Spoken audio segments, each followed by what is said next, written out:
There has been many debates over the rapture, and it seems to pull people left and right, so what are we to believe? So let us look at the scriptures a little closer and let you decide. Paul wrote to the churches in his day and wrote on three different levels: the higher-ups, and the so-called middle class, and the lower class or street people. And all three spoke in a different way, and so did Paul.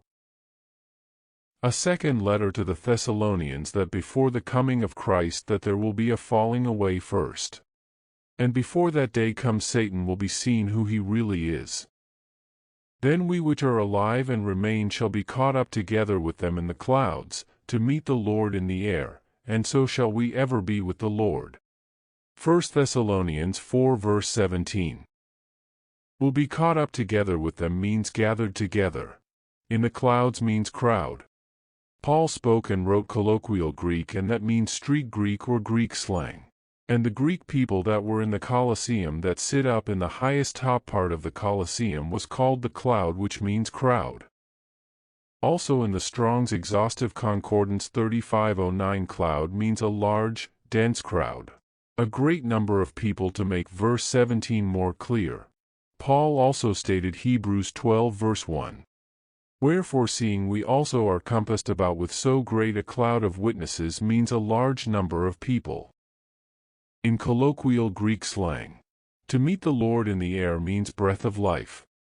So to completely understand 1 Thessalonians 4 verse 17, it would mean to you, then we the chosen elect are alive, are left, will be gathered together with them in the crowd to meet the Lord in the breath of life. Means they will go through the tribulation and be changed in the twinkling of an eye. The conclusion of verse 17 is not about rapture in any way. Therefore I cannot believe that there is going to be a rapture. 4. It clearly states that Paul wrote in 1 Corinthians 15 verses 51 and 52, "We shall not all sleep, but we shall all be changed, at the last trumpet. In a moment, in the twinkling of an eye, at the last trump, for the trumpet shall sound, and the dead shall be raised incorruptible, and we shall be changed." And that is the rapture. For years, scholars argue this describes the same event as 1 Thessalonians 4.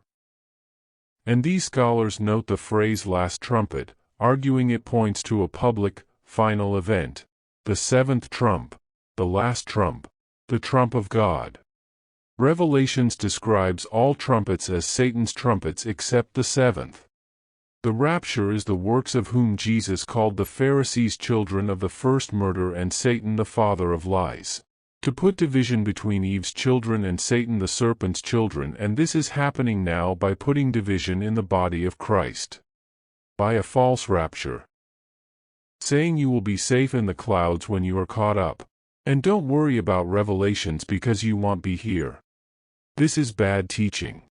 Early Christians and biblical scholars believed in the hope of Jesus' return and the resurrection, but did not teach the concept of a secret rapture occurring before the final return of Christ, which came in church history in the 1830s, whom introduced the rapture on his own. One person, John Nelson Darby, almost 200 years ago, and was spread widely by resources like the Scofield Reference Bible. But the Bible itself was completed in the 1st century and did not explicitly include this doctrine. Jesus never said anything about a halfway coming. But wait a second. Jesus did say in Matthew 24 verse 17, "Let him which is on the housetop not come down to take anything out of his house." And in Luke 17 verse 35, "Two women shall be grinding together, the one shall be taken, and the other left. And two men shall be in the field, the one shall be taken, and the other left." This sounds like the rapture and would make a believer out of anyone except for one little question. Taken by who? Christ or Satan? One is still working for Christ and the other is taken by deception, by choice, and then deceived by Satan. This may be that delusion that God said He will send in that great and dreadful day. Believe it or not. You decide.